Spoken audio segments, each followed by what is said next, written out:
जीव हमारी जाति है, मानव धर्म हमारा, हिंदू मुस्लिम सिख ईसाई को धर्म नहीं है जा रहा।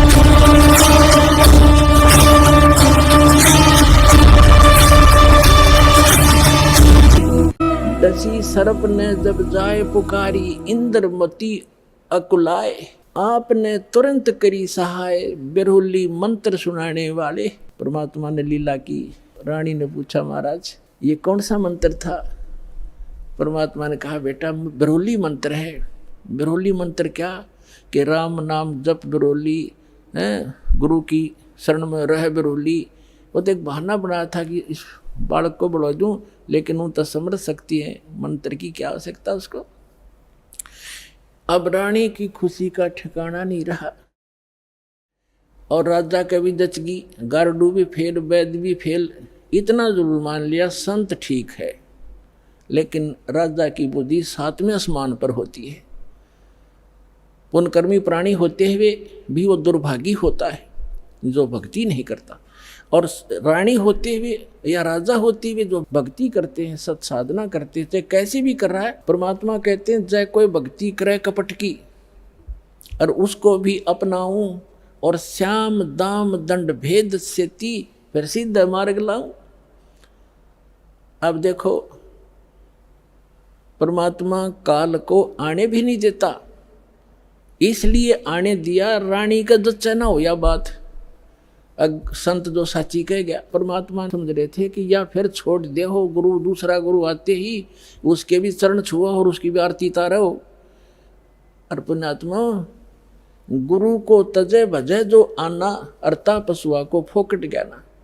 परम संत ने छोड़कर फिर वो नकलियां फिर भी आस्था जिसकी है, तो वो फोकट ज्ञान श्रद्धा नहीं बनी उसकी।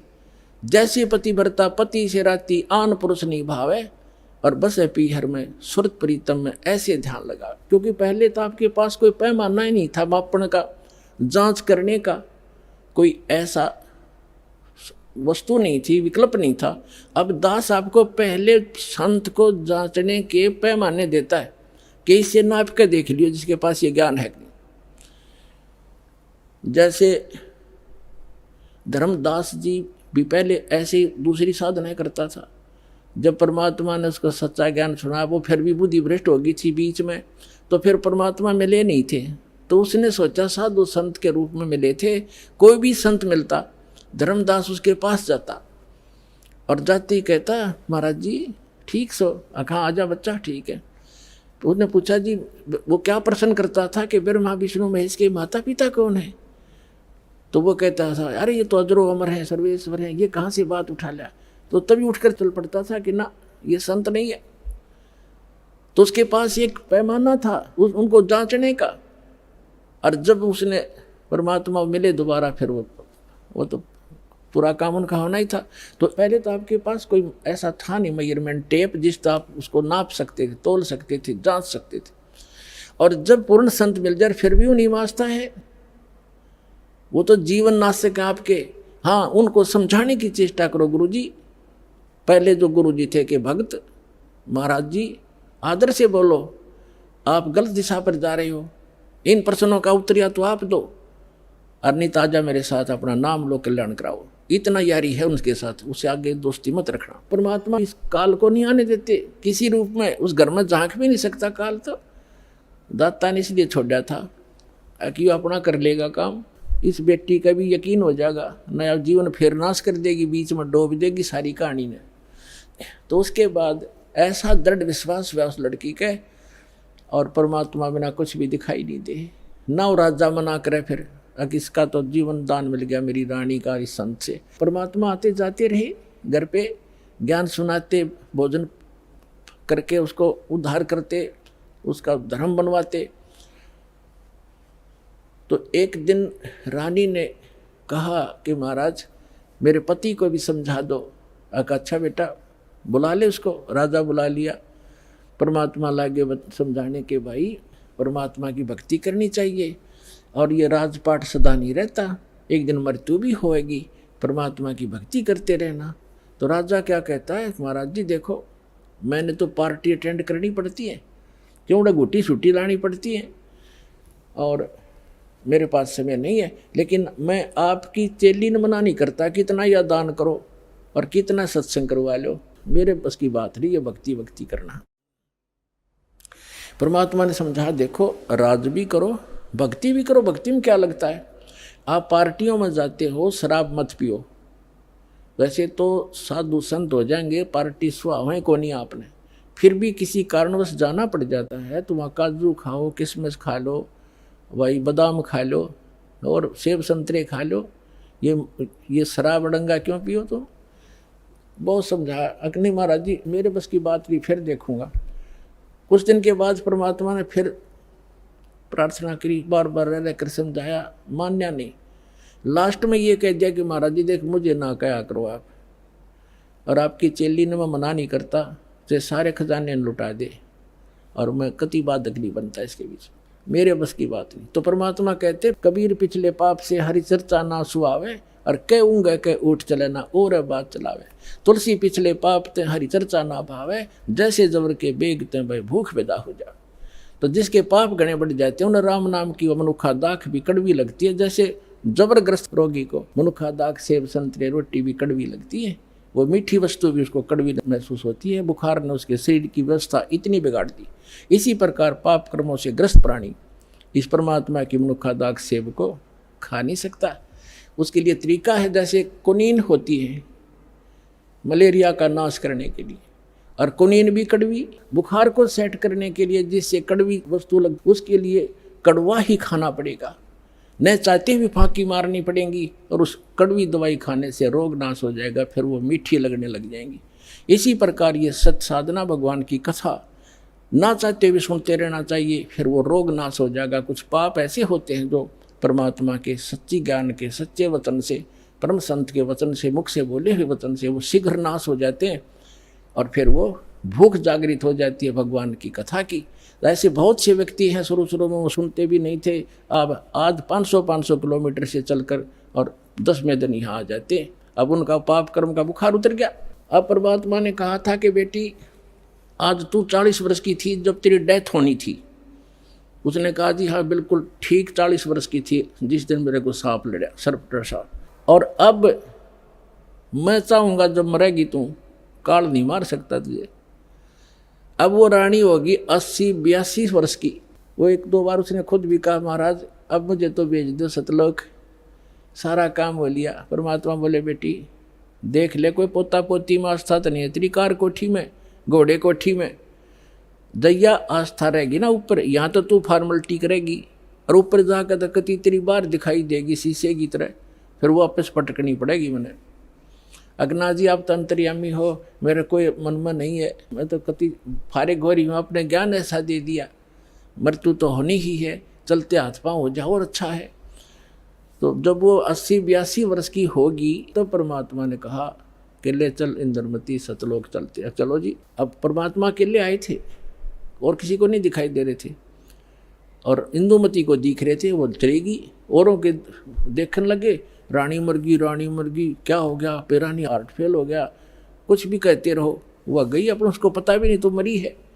तो मान सरोवर है ऊपर एक, यहाँ पर मान सरोवर है, उस मान सरोवर पर जाकर कुछ दिन के लिए इस जीव को वहाँ रखा जाता है। वहाँ रखने के बाद फिर इसकी भावना देखी जाती है ये अभी कितनी और कमज़ोर है।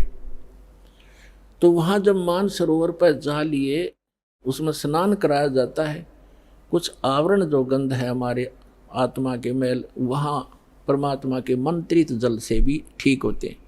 तो बाहर आकर बैठ गई रानी स्नान करके, और परमात्मा ने पूछा बेटा अब फिर देख ले कोई आस्था तेरे नीचे के लोक में तो नहीं किसी की, तेरी संपत्ति में। तो उसके मन में एक बात खटकेगी कि हे महाराज आपके ज्ञान से मुझे तो बहुत कुछ जानकारी होगी, लेकिन संसार की दृष्टि में जो मेरा पति है, अब तो मुझे अपने ओरिजिनल पति का पता लग गया, परम अक्षर ब्रह्म वो हमारा पति है। लेकिन शरीर का जो पति है वो बहुत बड़ी आदमी था, लेकिन उसकी नालायकी है मालिक, उसने भजन नहीं किया। लेकिन आज जो मुझे उपलब्धि हुई है उसमें उसका बहुत बड़ा सहयोग है मेरे पति का। उसने मुझे मना नहीं किया, यदि वो मुझे मना करता तो पत्नी तो अपने पति के विवश होती हैं, वो आपको भी प्रवेश नहीं करने देता समर्थ था। और मुझे भी भक्ति से वंचित करा देता। उस देवता ने कोई बाधा नहीं करी। यदि उसका कोई क्रेडिट बना हो इस काम का, तो मेरी प्रार्थना है भगवान उसको भी शरण में लेना। पुण्यात्मा परमात्मा जान गए कि यह भी कमजोरी ये है। जैसे कल बताया था, एक वृद्ध व्यक्ति डॉक्टर के पास चला गया, कमजोर सा होता ही है वृद्ध, मांस खत्म, अस्थि पंजर शेष। डॉक्टर से कहने लगा, डॉक्टर जी मेरी पिंडी भड़के हैं, पिंडियों में दर्द होता है, पिंडलियों में। डॉक्टर ने देख लिया, अब दूर रहते हैं, कमजोर वीकनेस के कारण है कि कमजोरी है बाबा। फिर कहने लगा जी मेरी सांथल भी दर्द करती है। डॉक्टर बोला कमजोरी है बाबा। मेरे सिर में दर्द रहता है डॉक्टर जी।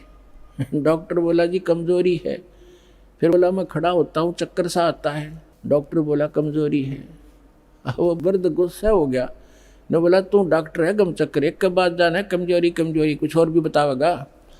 तो डॉक्टर बोला यह भी कमजोरी है, क्योंकि कमजोर आदमी ने गुस्सा आया करे, ये भी ड्यू टू कमजोरी है, वीकनेस है। तो पुण्यात्मा परमात्मा जानेंगे अज्ञा भी कमजोरी है जो या बोल रही है, आज उसके प्रति इसका लगाव शेष है या आप भी डूबेगी। तब कहा बेटा तुम यहाँ रुक कुछ दिन। अब राजा 90 वर्ष का हो गया था, अट्टा कट्टा शरीर, अच्छे खावे खादू लावे गुटी किसमस बादाम और लाल चेहरा। अब ने सोचा था 100-125 वर्ष तो जिया ही करें न खूब। अब राजा आया, चौक में आया बाहर से घूम के, 90 वर्ष की उम्र होगी थी, और आते ही नीचे उतरा घोड़े से, नौकर आसपास खड़े, अंगरक्षक साथ से बाहर से आए थे, और पलंग तक भी नहीं पहुंचा, गद गिरा और टट्टी पेशाब निकल गई। यम के दूत खड़े दिखाई दे, जबान बंद होगी, उसका टाइम आ गया, सेकंड भी नहीं दे, एक सांस भी नहीं दे काल तो, और खींच खींच कर सांस लग गया, टट्टी पेशाब निकल गई, नू आँखें फट गई। वैद्य बुद्धों ने अपनी सारी जंतर मंतर कर लिए, सारी दवाई दे दी, फिर वो समझ गए कि अब इसका अंत समय है। तब परमात्मा ने कहा कि देख बेटी उस अफलातून की क्या हालत हो रही है, देखो यम के दूत खड़े चारों तरफ और उसको कैसे डरा रहे हैं। उसकी जुबान बंद कर रखी है उन्होंने, अब ये बोल नहीं पा रहा, और धरती तोलता फिरे था, कहे कि नहीं मानना था। तो रानी बोली देख लो जी मैं क्या बताऊँ आपने, उसने मेरी मदद बहुत कर रखी है। परमात्मा समझ गए कहाँ या के कहना चाहो है। तो कहने लगा बेटी मैं जाता हूँ। तो परमात्मा आकर प्रकट हो गए वहाँ उनके चौक में। कबीर साहब के आते ही यम के दूत ने गए, एकदम गायब हो गए। राजा होश में आ गया और उसने सामने परमात्मा खड़े दिखाई दिए, चरणों में पड़ गए, और वो यम के दूत आकाश में दिखे। वो नो देखकर कभी भगवान की तरफ देखे। परमात्मा बोले भाई आज तेरा एंड आ गया था चंद्र विजय, तेरा सांस शेष नहीं था। ने बोला जी सही बात है। तो परमात्मा बोले अब क्या चाहिए तुझे? अगर जी मैंने भक्ति दे दो, भक्ति दे दो, भक्ति करूँगा। तो अपने आत्मा अब आँख खुल आदमी की जब पक्की यकीन हो जाए कहाँ टिकट कटेगी, तब भगवान दिखाई देता है। कहते हैं दुख में सुमन सब करे, सुख में करे ना कोई, और जय सुख में सुमन कर ले दुख क्यों होए। तो परमात्मा बोले 2 साल दूंगा तेरे को, और 2 वर्ष में जो भक्ति कर लेगा तो ठीक से, ना तो फिर तेरी बिरान मिट्टी हो जाएगी। दे के बच्चों ने राजपाठ और बैठ गया माड़ा लेके। 2 साल के अंदर सारी कसर काट ली। कहते हैं जीवन तो थोड़ा ही बला जब सत सुमरण हो, और लाख वर्ष का जीवना लिख रहनी को। तो इस प्रकार उन दोनों प्राणियों का मोक्ष किया उस कबीर भगवान ने। बोलो सतगुरुदेव की।